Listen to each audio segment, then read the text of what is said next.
तो hello viewers, आप किस स्टेट से बिलोंग करते हैं मुझे नहीं पता। कहाँ के जीएस पढ़ते हैं, किस स्टेट के एग्जाम्स आप दे रहे हो ये मुझे नहीं पता।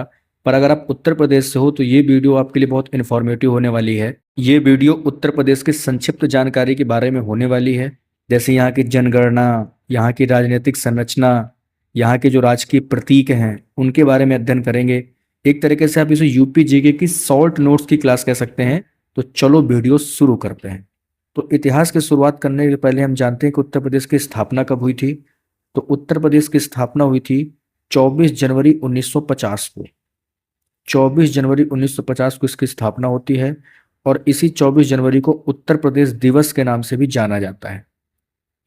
इसके जो वर्तमान मुख्यमंत्री हैं तो इसकी वर्तमान मुख्यमंत्री योगी आदित्यनाथ जी हैं, हम सभी जानते हैं।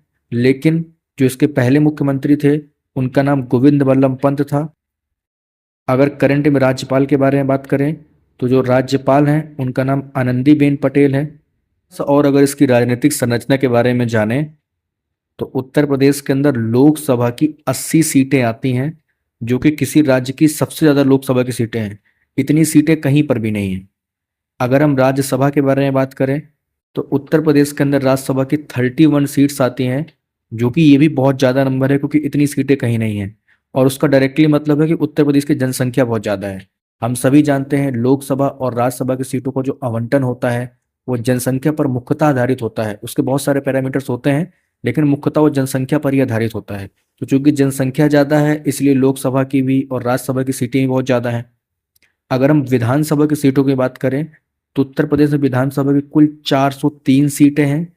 और अगर विधान परिषद की बात करें, क्योंकि उत्तर प्रदेश के अंदर बाई कैमरल सिस्टम है, मतलब द्विसदनीय व्यवस्था है, यहाँ विधानसभा के साथ विधान परिषद भी काम करता है। तो विधान परिषद में भी सदस्य होंगे तो उन सदस्यों की संख्या है 100। जो भी यूपी पुलिस कांस्टेबल की तैयारी कर रहे हैं या यूपी से जुड़े किसी एग्जाम की तैयारी कर रहे हैं तो ये शॉर्ट चीज़ें आपको बहुत काम आ सकती हैं। जैसे उत्तर प्रदेश का राजकीय चिन्ह क्या है, तो एक वृत्त के अंदर 2 मछली और एक धनुष तीर। तो मछलियां जो होती हैं वो मुस्लिम शासन को दिखाती हैं और जो धनुष तीर होता है वो हिंदू शासन को दिखाता है। तो ये एकता का प्रतीक होता है, जो चिन्ह होता है। तो इस चिन्ह को आपको याद रखना है। उत्तर प्रदेश का जो राजकीय पशु है वो 12 सिंगा है। उत्तर प्रदेश का राजकीय पशु। उत्तर प्रदेश के राजकीय पक्षी की बात करें तो राजकीय पक्षी सारस है। और एक क्वेश्चन एग्जाम में पूछा जा चुका है, ये भी पूछा जा चुका है कि राजकीय पुष्प क्या है, तो राजकीय पुष्प पलाश है। उत्तर प्रदेश का राजकीय पुष्प पलाश है, जो कि 2011 से उत्तर प्रदेश का राजकीय पुष्प माना गया है। उत्तर प्रदेश के राजकीय वृक्ष की बात करें तो अशोक का पेड़, जो कि बहुत इसकी हाइट काफी ज्यादा होती है, ये उत्तर प्रदेश का राजकीय वृक्ष माना गया है। उत्तर प्रदेश के अंदर और छोटे मोटे डिटेल्स की बात करें तो अगर हम बात करें राष्ट्रीय, इसका राजकीय खेल कौन सा है, राष्ट्रीय नहीं राजकीय खेल। इसका राजकीय खेल ऐसा खेल जिसको राज्य बढ़ाने का प्रयास करेगा, क्योंकि राजकीय खेल है। तो राजकीय खेल वही है जो भारत का राजकीय खेल है, जो भारत का राष्ट्रीय खेल है। तो राजकीय खेल हॉकी है। राजकीय भाषा क्या है, तो ये कोई भी अंदाजा लगा सकता है कि उत्तर प्रदेश में हिंदी भाषी लोग ज़्यादा ही रहते हैं, सारे हिंदी भाषी हैं। तो राजकीय भाषा क्या होगी, हिंदी हिंदी होगी। और उत्तर प्रदेश के एरिया की बात करें तो ये भारत के कुल क्षेत्रफल का 7.33% है, जो कि एक बहुत बड़ा एरिया माना जाता है। क्षेत्रफल के रूप में अगर हम बात करें दृष्टि में स्थान कितना है तो उसका चौथा स्थान है। और देखो अगर मान लो ये यूपी है तो अगर यूपी की पूरब से पश्चिम तक की, यहाँ से लगा के यहाँ तक की ये जो लंबाई है ना, अगर ये लेते हैं तो ये 650 किलोमीटर आती है। और जो उत्तर से दक्षिण तक की लंबाई लेते हैं, ये जो लेंथ लेते हैं ये नक्शे में, ये आती है 240 किलोमीटर। लिटरेसी रेट के बारे में बात कर लेते हैं, साक्षरता दर। तो साक्षरता दर जो कुल है, जो टोटल है, वो है 67.68%। ये डेटा याद रखना है एग्जैक्ट। लेकिन अगर हम पुरुषों की बात करें तो पुरुषों का याद रखना है आपको 77.28%। और महिलाओं का अगर आपको याद रखना है तो महिलाओं की जो लिटरेसी रेट है, महिलाओं की साक्षरता दर जो उत्तर प्रदेश में है वो है यहाँ पर 57.18%। तो कैसे याद रखना है, देखो ये टोटल मतलब एवरेज हो गया ना, ये बीच का होगा।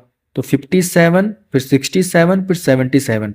तो 57 हो गया वुमेन्स का और 77 सबसे ज़्यादा ये हो गया मेंस का। तो बीच में जो होगा वो क्या होगा, टोटल होगा। तो 67.68, 67 समथिंग आपको ऐसे याद रखना है। तो ये लिटरेसी रेट है।